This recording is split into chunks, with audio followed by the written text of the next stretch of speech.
Vamos falar um pouquinho da restauração da terra, pode ser? Vamos lá? É um povo, uma terra e um Deus, ok? O povo está restaurado, gente. Falta pouca coisa. E a terra? A terra, né, Deus havia dito assim, falou, essa terra virará um deserto e um espanto. Deus anunciou, quando ia mandar o povo para o exílio, falou, essa terra aqui vai ficar desertificada, não vai sobrar nada.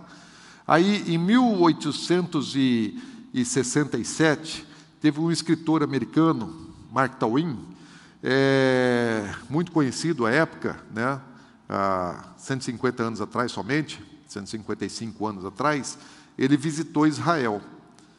E ele andou Israel de norte a sul, ele visitou toda a região. Na época ainda estava sob o domínio do Império Turco Otomano, né?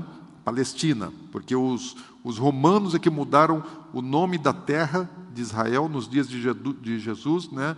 Era Judeia e Galileia, não é isso? Né? Era chamado de Judeia, Samaria e Galileia, né? Os três nomes que tinham na região.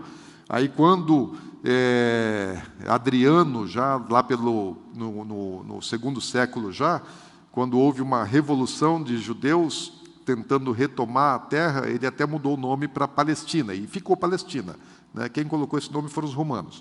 Bom, aí ele foi lá e visitou então a Palestina, né? De norte a sul, e ele fez várias inscrições, eu peguei só algumas aqui, até para caber só num slide, então peguei só algumas. Olha o que esse cara fala. Cabras e ovelhas comiam cascalho, porque não parecia haver nada para elas comerem. É que eu cortei aqui um pedaço da frase. Ele falou, não que elas comessem cascalho, mas aparentemente comiam cascalho, porque parecia que não tinha nada. Ele olhava assim, o que esses bichos estão comendo? Ele via as cabras e ovelhas, de aparência estranha, inclusive ele menciona, elas estavam pastando no cascalho, porque não tinha nada verde para elas comerem. Fala, isso em todo Israel, por onde ele andou. Fala, não há orvalho aqui, nem flores, nem pássaros, nem árvores.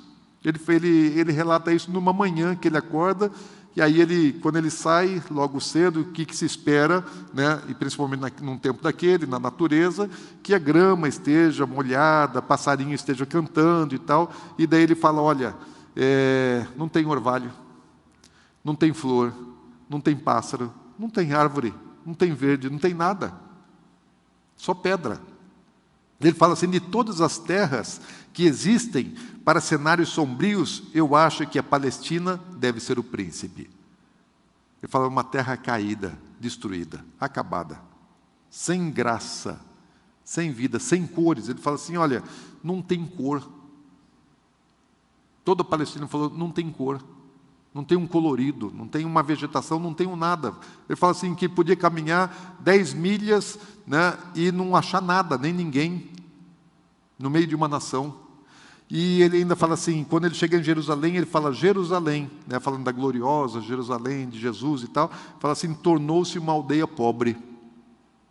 Jerusalém era uma aldeia, há 150 anos atrás, gente. 150 anos atrás, Jerusalém era uma aldeia pobre, que não tinha nada, absolutamente nada. Vai em Jerusalém hoje para você ver. Vai lá, para você ver o que Deus fez naquele lugar. Agora, quando o povo volta para a terra, eles têm um problema, porque essa descrição aqui não tem comida. O povo está voltando para a terra, um lugar desse, árido, desertificado, não tem plantação, não tem comida. Como é que pode habitar alguém num lugar que não tem comida? Mas Deus fala um negócio assim. Deus já sabia que eles iam chegar lá e a terra estava desertificada. Ele fala, farei vir o trigo e o multiplicarei e não trarei fome sobre vós. Deus falou assim, eu vou trazer você de volta para a terra. Só que eu já estou cuidando de tudo, vocês não vão passar fome. Vocês vão voltar para um deserto. Mas vocês não vão passar fome, eu vou fazer vir o trigo. Então, gente, assim, para quem está satanizando o trigo aí, né, Deus não satanizou. Né? Deus não satanizou o trigo, não. Tudo bem, tem trigo modificado, transgênico, né? Eu sei que tem isso tudo aí, mas Deus falou, olha, eu vou trazer o trigo, e não é o trigo do passado, eu falei, é trigo agora. Eu estou ali numa plantação de trigo, o que eu estou fazendo ali naquele lugar? Isso aí sabe onde é? Isso aí no começo do deserto do Néguev. No início, onde acaba a Judéia, começa o Néguev. Ali no limiar da Judéia e do Néguev. O que eu estou fazendo ali? Segurando a profecia, gente.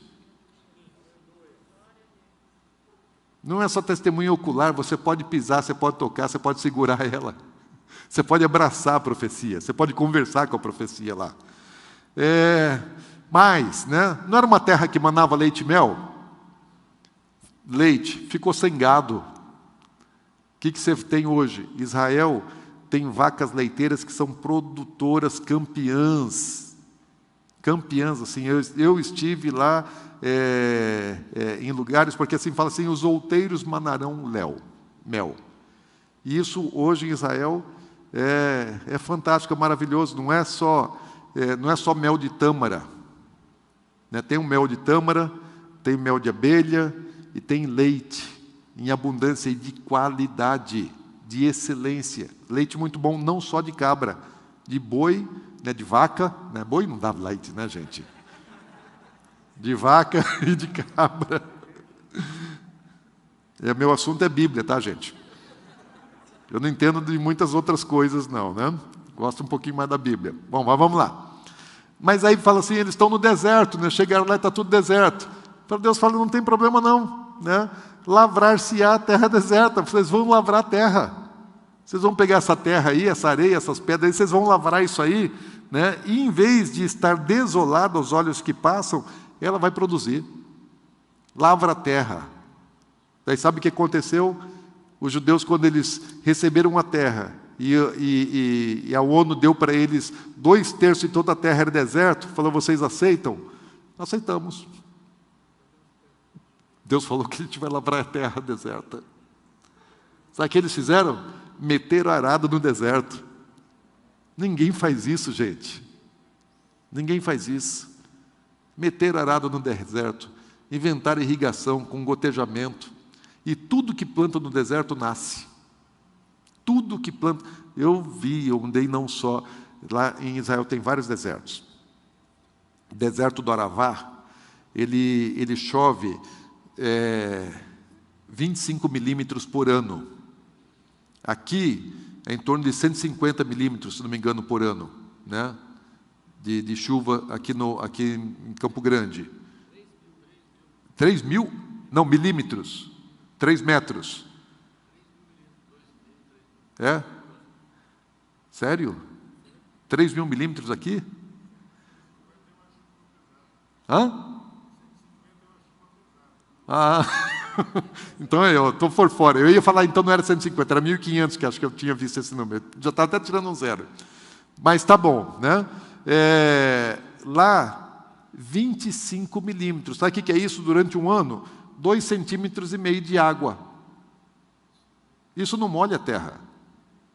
No deserto do Aravá. E sabe o que o deserto do Aravá faz? Planta hortifruti. E eles abastecem todo Israel e exportam. Deus é gente. Deus não é gente. Deus fala que eles iam produzir na terra deserta. E está acontecendo. E fala mais. Fala assim, olha, não vai ter só comida, não. Fala, o deserto e a terra se alegrarão, e o ermo exultará e florescerá. Eles plantam flores no deserto. E o deserto, aquilo que era deserto, né, até 150 anos atrás, hoje você passa. Então, assim, tem lugar aí que eu parei assim, está no meio da estrada, lugar que era árido, que não tinha nada. Que há 100 anos atrás era árido, não tinha nada. E agora você passa, e daí você vê aquele negócio tudo florido, você tem que parar, não tem jeito. Você tem que parar e você tem que pegar a profecia. Tem que tocar nela. Porque a Bíblia está acontecendo hoje, agora. Sabe o que é isso? Tempo da restauração de todas as coisas, que foram anunciadas pelos profetas da antiguidade. Acabou aqui? Não. Deixa eu mostrar mais um pouquinho, pode? Querem ver? Daí a Bíblia não fala assim que só eles iam plantar no deserto. né? Lá em Isaías 32:15 fala assim: o deserto se tornará em pomar, e o pomar será tido por bosque, floresta. Fala, não vou só dar para vocês um cultivo no deserto. Vocês não vão arar a terra e vão produzir alguma coisa assim dentro da área restrita, cultivada, com gotejamento, né? Com água, irrigação. Fala, não. Fala, o deserto vai se tornar em pomar e o pomar se tornará em floresta. Hoje existem florestas, principalmente de tamareiras, no deserto. O deserto da Judeia, você está andando no deserto, é só areia, pedra, aquele negócio amarelão. Aí, de repente, você está atravessando uma floresta. Para todo lado assim, você não vê o fim da floresta. Tudo plantado. Todas as árvores em Israel foram plantadas. Porque essa vegetação que existe hoje em Israel não é uma vegetação que já estava lá. Porque quando eles voltaram, não tinha nada. A terra era árida, seca. Os lugares que não eram desertificados eram pântano. O que tinha em lugar não desertificado? Malária. Só isso. Né? No Vale de Jezreel, Vale do Armagedon. Esse não desertificou. O Vale do Armagedon é a terra mais fértil de Israel, uma das mais férteis. E esse lugar não virou deserto, virou pântano. Então o que tinha lá era só mosquito e muita malária. Hoje você vai lá, precisa ver que beleza a produção ali no Vale do Armagedon. Mas vamos lá, né? Que é profético. Vamos ver se amanhã a gente vai falar um pouquinho sobre esse lugar. Aí Deus fala assim, olha, plantarão vinhas e beberão o seu vinho. Quem está satanizando o vinho também, Deus não satanizou, tá, gente? Deus está colocando aqui como bênção para o povo. Falou, eu vou fazer vocês plantarem, né, as videiras, e vocês vão produzir vinho, vocês vão tomar vinho e vocês vão se alegrar. E hoje, Israel tem dezenas, aliás, deve ter umas 200 aproximadamente, de vinícolas boutique, né, de pequena escala e de alta qualidade, né, na sua produção de vinhos, né? Pequenas vinícolas, muitas, cerca de 200 vinícolas, mais ou menos, boutique.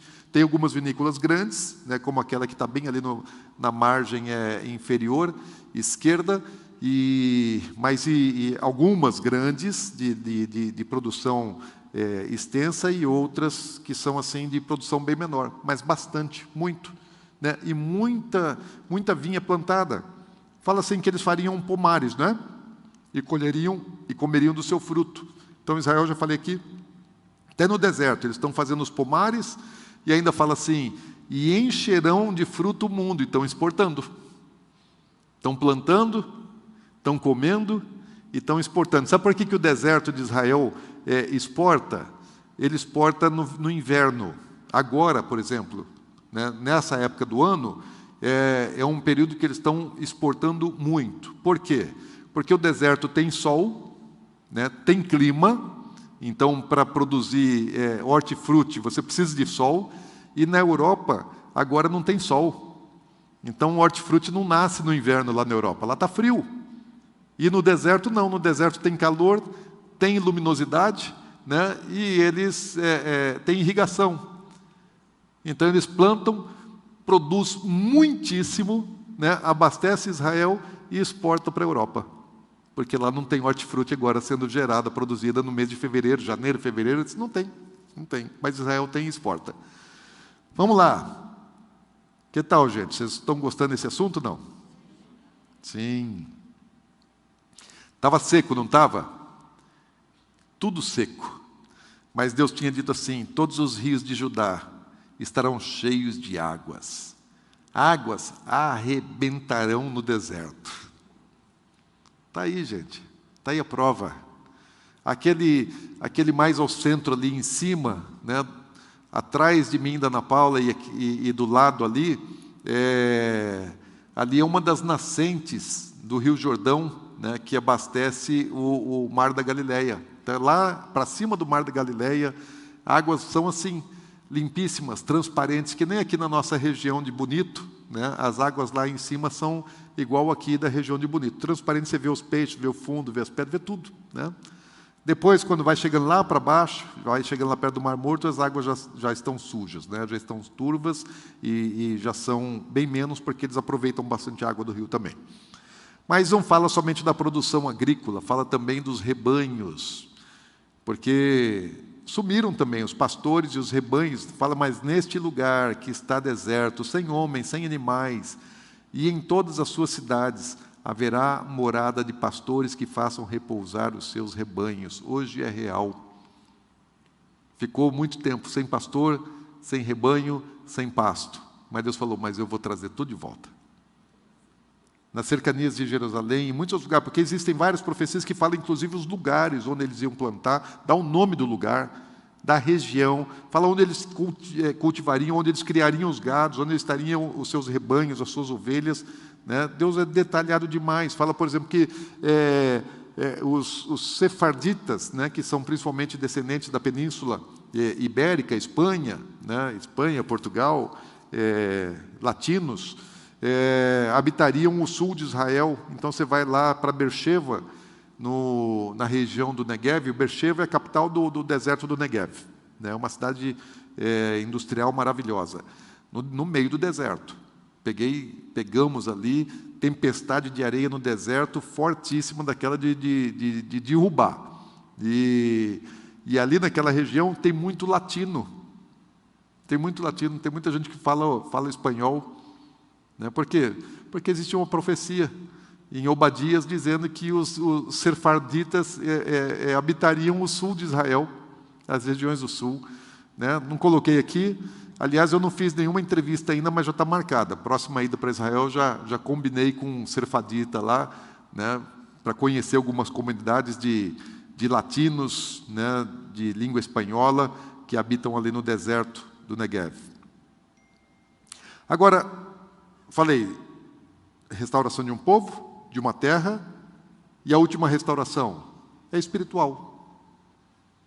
O povo já voltou. A terra já está jóia demais. O que falta acontecer? Qual é a última restauração? É a restauração espiritual. Deixa eu dizer uma coisa. Ela só se completa com Jesus, ok? Enquanto Jesus não voltar, essa restauração espiritual não será completa, porque o judeu vai reconhecer Yeshua como seu Mashiach. Está na Bíblia, está lá em Zacarias capítulo 12, de maneira bastante clara. Né? E muitos outros textos que fazem menção a Jesus, mas não está necessariamente identificando claramente como lá em Zacarias se está identificando. Mas já está havendo uma restauração espiritual em Israel, não só por causa dos messiânicos. Lembra uma coisa, muita gente pensa assim, mas tem judeu crente? O estranho no passado era o contrário, tem gentio crente, porque todos os crentes do passado eram judeus. Os primeiros crentes eram 100% de judeus, né? Não tinha gentio. Daí, quando os gentios começaram a se converter, daí eles assustavam. Mas peraí, gentio pode ser também, crente pode se converter? Né? E hoje, por ironia até, muito crente acha assim, mas pode judeu ser crente? Né? Tem bastante judeu messiânico, ok. Mas não é só para esses que Deus tem promessa, Ele tem para a nação inteira. E aí Deus fala assim, olha, sabe o que vai acontecer? Israel fala que ia se tornar uma nação rica, é o maior startup do mundo, né, proporcionalmente à nação de Israel. Deus havia dito assim, olha, na mente lhes imprimirei as minhas leis, também no coração lhes escreverei, e serei o seu Deus, e eles serão o meu povo. Fala assim, eu vou plantar na mente deles. Hoje você vai em Israel, você vai nas sinagogas, você vai nas yeshivás, que são as escolas rabínicas, eles estão estudando, eles leem muito, estudam muito. Você anda no trem, o cara está lá lendo, está com a Bíblia dele, lá está com o livrinho dele lendo. Você chega na praça, o cara está lá lendo, eles estão estudando muito, né, principalmente o judeu religioso ortodoxo. Eles estudam muito. Sabe o que a Bíblia está dizendo assim? Eu imprimirei aonde? A lei na mente. Antes de colocar no coração, a revelação, ela entra pelo entendimento, pela razão. O apóstolo Paulo foi o apóstolo que Deus mais usou para a pregação do Evangelho. Por quê? Porque ele era fariseu de fariseus, ele tinha toda a base, ele tinha todo o conhecimento. Então, Paulo, ele conhecia toda a palavra. Então, quando ele tem depois a revelação em cima do conhecimento, aí ele explodiu, né? Nenhum outro apóstolo conseguiu acompanhar o nível de Paulo. Por quê? Porque ele tinha um nível de conhecimento da palavra que os outros não tinham. Ele era fariseu de fariseus, ele era mestre de mestres, um grande conhecedor da palavra. Então ele consegue associar, ele consegue pegar a palavra e ele consegue entender ela de maneira revelada, e consegue expor isso com uma clareza, né, com um ensino que os outros não tinham. Por isso nós conhecemos Paulo e não conhecemos os outros tanto. Quem sabe no dia a dia outros eram mais usados, mas para as gerações, para as nações, Paulo muito mais. Agora, o que está acontecendo hoje em Israel? Eles estão estudando. Imagina quando eles conhecerem a Yeshua. Cada um desses judeus ortodoxos é potencialmente um Paulo. Os 144 mil judeus, toda vez que eu estou em Israel, eu vejo aquelas crianças, aqueles meninos judeus com aquelas trajes religiosos, né? E já estudando a Torá. Eu olho assim, será que ele é um dos 144 mil? Será que aquele é um dos 144 mil? Eu tenho certeza que eu já vi vários dos 144 mil na minha frente. Já passei por eles. Né? Falei, é um daqueles que está escrito na Bíblia, é um deles, é um personagem bíblico. Tem lugar que eu vou e chego lá e assim eu vejo a profecia se cumprindo e chego para o cara que está cuidando do gado, o pastor de rebanho lá, o que está cultivando, o que está plantando, e falo, você sabe que você é uma profecia? Alguns, né, que não são religiosos olham assim, tipo, né, nada a ver. Mas mesmo sem crer, ele é uma profecia. Ele não precisa querer ser uma profecia. E para outros que eu falo, você sabe que você é uma profecia? Ele falou, só faltou Deus escrever o meu nome aí na Bíblia. Porque ele sabe que ele é uma profecia, ele sabe que ele foi profetizado. Então hoje, quando a gente olha assim, Deus está plantando na mente deles. E vai ter uma hora que esse negócio que está aqui só na mente vai trazer revelação ao coração. E aí, eles serão a nação sacerdotal do mundo. Porque o mundo todo vai subir para Jerusalém para aprender os mandamentos de Deus. E quem é que vai ensinar? Está escrito, gente. O profeta Zacarias já fala isso. Fala que 10 gentios vão pegar nas orlas de um judeu. Isso vai acontecer ainda. Falou, eu vim aqui porque eu quero ser abençoado, porque Deus está com vocês e eu quero ser abençoado. Porque a aliança é para que eles se tornassem a nação santa e sacerdotal do planeta. Vai cumprir. E já está começando a acontecer isso. Né? Deixa eu ver aqui mais uma coisa. Uma coisa que a Bíblia diz, fala, o templo vai ser reconstruído. Ok. Existe uma organização chamada Instituto do Templo, eu amo esse lugar. Todas as coisas necessárias para o templo, à exceção da arca, porque a arca nunca mais seria reconstruída, né? Até profeticamente a Bíblia diz isso. Todas as outras coisas, objetos de culto, de utilização, né? Utensílios do templo já estão prontos. O treinamento dos sacerdotes está sendo feito, a capacitação, eles já estão aprendendo a fazer o sacrifício, praticando, né? Exercitando isso, e todas as outras atividades sacerdotais do templo já estão em curso, né? O treinamento desse povo aí, e também ali da novilha, a novilha vermelha, né? Eles já estão criando um tipo de um Red Angus, não sei o que é o gado lá, porque para que haja a consagração do templo, dos sacerdotes, precisa ser feito com as cinzas de uma novilha vermelha. Está lá em Números 11, se não me engano, no capítulo, né? E essa novilha, ela não pode ter 2 fios de pelo branco. Ela tem que ser completamente vermelha. Se fosse no Brasil, a gente dava um jeitinho, né? Pega uma pinça, vai lá, arranca né? O brasileiro dá jeitinho para essas coisas. Judeu não. Se Deus fala assim, é vermelha, é vermelha. Não pode ter um fio branco. Então, por isso que aparece o cara deitado ali com uma lupa, olhando para ver se não tem nenhum fiozinho. Porque se tiver 2 fios brancos ali, ela já está desqualificada, já não serve. Já não é uma novilha pronta. E por muitos séculos, não existiram novilhas vermelhas, completamente vermelhas. E agora já tem. Ou seja, eles já estão preparados. Muitas outras coisas, né? Eles creem que o templo vai ser reconstruído já, imediatamente. Imediatamente. Gente, eu poderia falar mais outras coisas, tantas aqui, mas acho que é suficiente para a gente entender uma coisa. Pedro deu uma chave. Nós vimos, primeiramente, sinais, todos os sinais apontam. Nós vimos profecias, né? Todas as profecias apontam para um tempo-chave. Nós vimos cenários, todos os cenários já estão aí sendo montados. E nós vimos agora a chave que Pedro nos deu do tempo da restauração de todas as coisas. Está tudo sendo restaurado. E se você voltasse, como eu disse, a 100, 150, 200, 500, 1000, 1500 anos, se você voltasse na história, nada disso estaria acontecendo. Eu lembro quando eu perguntava para o meu avô. Meu avô era muito crente, estudioso da palavra, eu perguntava para ele sobre assuntos de escatologia, e ele falava: meu filho, isso não é para o nosso tempo. Isso ainda vai demorar. E realmente, né, na minha infância, não era para o nosso tempo. Isso aí há 50 anos atrás, né, ou até um pouquinho mais de 50 anos atrás, nada disso era uma realidade.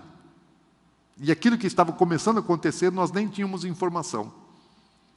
Mas hoje é absolutamente real. Sabe o que isso significa? Pedro falou: é necessário que ele seja retido nos céus, até esse tempo de agora. Ou seja, já já o cavalo branco vai ser liberado. Amém?